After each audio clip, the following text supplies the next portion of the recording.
السلام علیکم ورحمۃ اللہ وبرکاتہ نحمده ونصلی علی رسولہ الکریم اما بعد۔ آج کا سبق سن لیجئے۔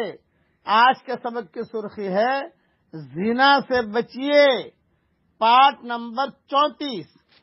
بہرحال اس تفصیل سے معلوم ہوا کہ اگر اول مرحلہ میں نظر ہٹا لی جائے تو بات وہی ختم ہو جاتی ہے، لیکن اگر اس وقت نفس پر قابو نہ رکھا تو آگے قابو پانا نہایت مشکل ہوتا ہے۔ اس لڑکی کی محبت اور اس لڑکے کی محبت انسان کو مجنون بنا دیتی ہے، پاگل بنا دیتی ہے۔ اسی لیے ایک دوسری روایت میں حضرت محمد صلی اللہ علیہ وسلم نے اس کی ترغیب دیتے ہوئے ارشاد فرمایا کہ جو مسلمان کسی عورت کے محاسن کو پہلی مرتبہ دیکھ کر اپنی نظر جھکا لے تو اللہ تعالی اس کے بدلے میں اسے ایسی عبادت کی توفیق عطا فرماتے ہیں کہ جس کی لذت وہ خود محسوس کرتا ہے۔ یہ حدیث امام احمد نے نقل کی ہے اور مشکات میں بھی ہے اور ترغیب ترہیب میں بھی ہے، حدیث نمبر 2955۔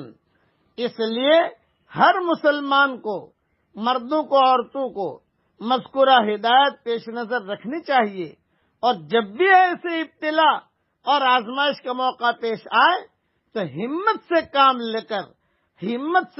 لے کر برائی کے مادہ کو پہلے ہی مرحلے میں کچل دینا چاہیے۔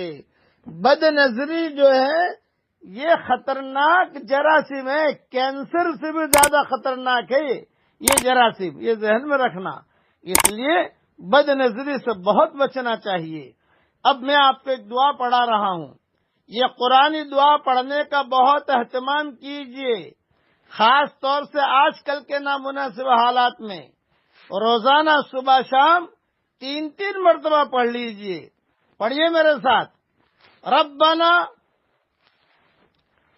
لا تجعلنا فتنة للقوم الظالمین ونجنا برحمتک من القوم الکافرین۔ ترجمہ ہی پڑھ لیجئے۔ اے میرے پیارے اللہ، ہمیں ظالم لوگوں کے لیے فتنہ نہ بنائیے، اور اپنی رحمت سے ہم کو بے ایمان لوگوں سے نجات دیجیے۔ صبح شام 3 مرتبہ پڑھنے کا اس کا اہتمام کیجیے، کیونکہ آج کل جو نامناسب حالات چل رہے ہیں اس کے اندر یہ دعا پڑھنا بہت ضروری ہے۔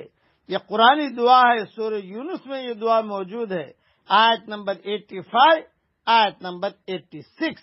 اللہ تعالی یہ دعا پوری امت کے لیے قبول فرمائے، آمین۔